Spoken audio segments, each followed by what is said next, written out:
Evolution of the Philippine Constitution. The Constitution of the Philippines is the highest law of the land.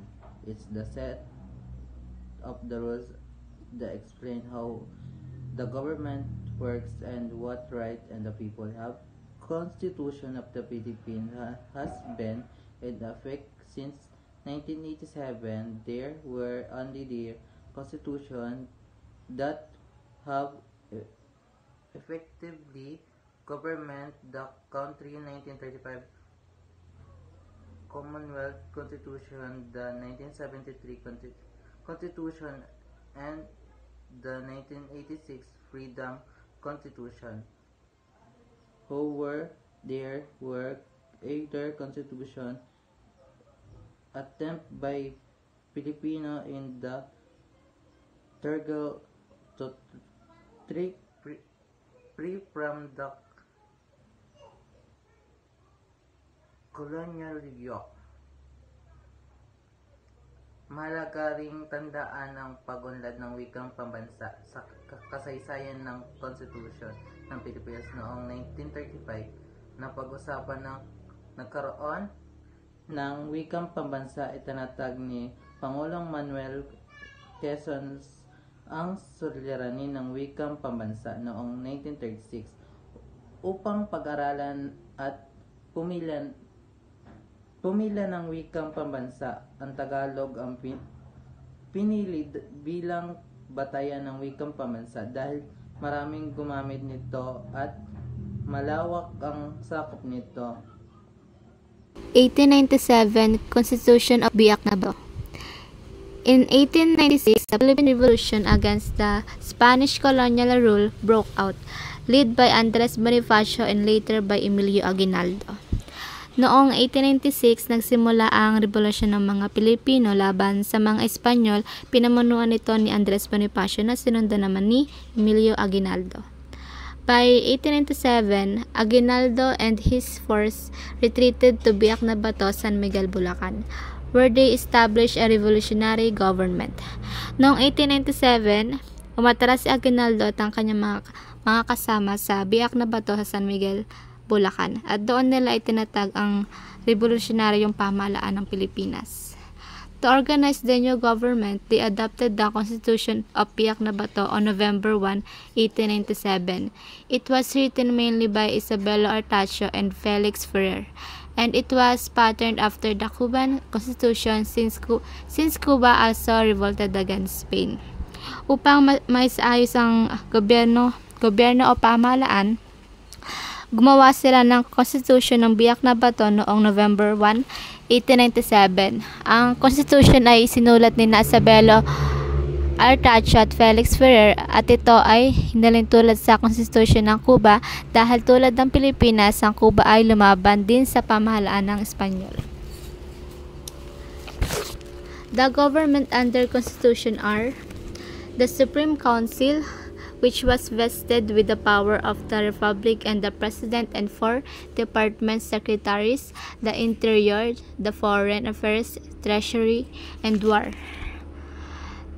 Dun sa ginawa nilang Constitution ng Biak na Bato, binubuo ito ng mga the Supreme Council. Siya ang may hawak ng kapangyarihan ng Republika ng Pilipinas. Pinamumunuan ito ng Pangulo at 4 ng mga sekretary. Ito ay ang Interior. Siya ang namamahala sa kaayusan sa loob ng bansa, katulad ng kaligtasan ng mga tao, at ang Foreign Affairs, siya naman ang nakikipag-ugnayan sa ibang bansa. At ang Treasury, siya ang namamahala sa pera ng pamahalaan, at ang War, siya ang namumuno ng pang-depensa ng bansa. The Consejo Supremo de Gracia y Justicia, or Supreme Council of Grace and Justice, which was given the authority to make decision in the firm or disapprove the sentences rendered by other courts and to dictate rules for the administration of justice. Ang Consejo Supremo de Gracia y Justicia, sila naman ang may kakayahang magdesisyon sa mga kaso at gumawa ng mga batas o patakaran sa mga Pilipino. The Asamblea de Representante Representantes, Assembly of Representatives, which was to be convened after the revolution to create a new constitution and to elect a new council of government and representatives of the people.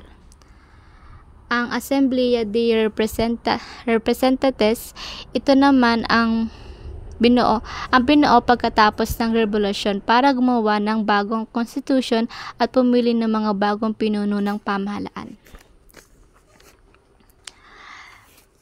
The Constitution of Biak na Bato was never fully implemented since at years. The Pact of Biak na Bato was signed between the Spanish and the Philippine Revolutionary Army. Pero hindi na ipatupad ang Constitution sa Biak na Bato dahil nagkaroon ng kasunduan sa pagitan ng Espanyol at Pilipino na tinawag na Pact of Biak na Bato.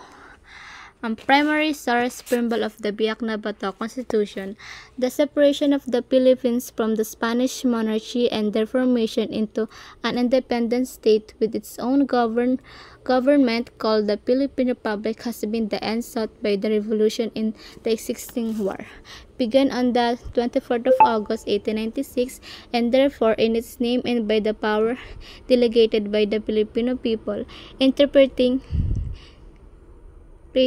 faithfully their desires and ambition, we, the representatives of the revolution in a meeting of Biak na Bato, November 1, 1997, anonymously adopted the following articles for the Constitution of the States. Ang primary source po ng preamble of the Biak na Bato Constitution ay tungkol sa pakikipaghimaksikan ng mga Pilipino laban sa Espanyol. Ipinaliwanag dito ang dahilan ng mga paghihiwalay ng Pilipinas laban sa pamahalaan ng Espanyol at pagtatag ng sariling pamahalaan ng Pilipinas. 1899 Malolos Constitution. After the signing of the truce, Filipino revolutionary leader accepted a payment from Spain and went to exile in Hong Kong.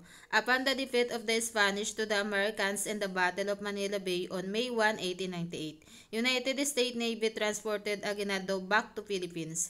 The newly reformed Philippines Revolutionary Forces reverted to the control of Aguinaldo, and the Philippines Declaration of Independence was issued on June 12, 1898, together with similar decrees that formed the First Philippine Republic.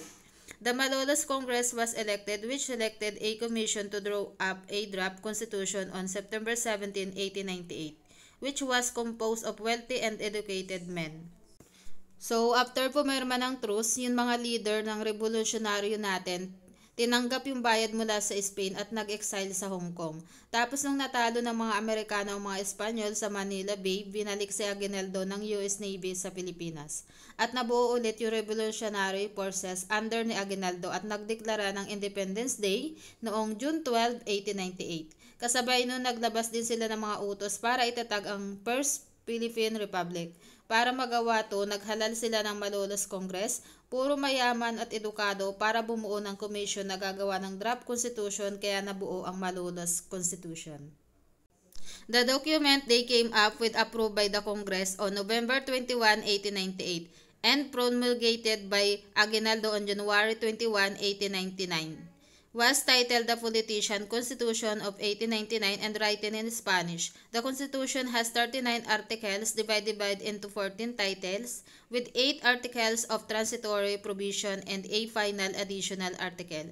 The document was patterned after the Spanish Constitution of 1812, with influence from the Charter of Belgium, Mexico, Brazil, and Nicaragua, Costa Rica, and Guatemala, and the French Constitution of 1793. According to Philippe Calderon, main author of the Constitution, these countries were studied because they share similar and political, ethnological, and governance conditions with the Philippines.